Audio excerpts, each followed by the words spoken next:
I came across Funko has an expansion of these called Star Wars Rivals.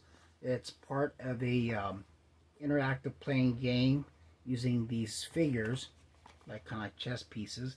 And there is a light side and there's a dark side with regular characters as well as hard to find holographic characters, as you can tell there.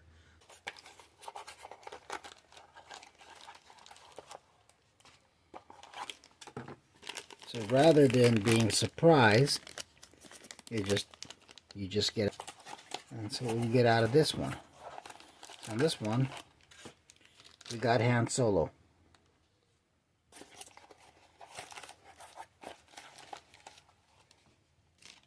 And we have some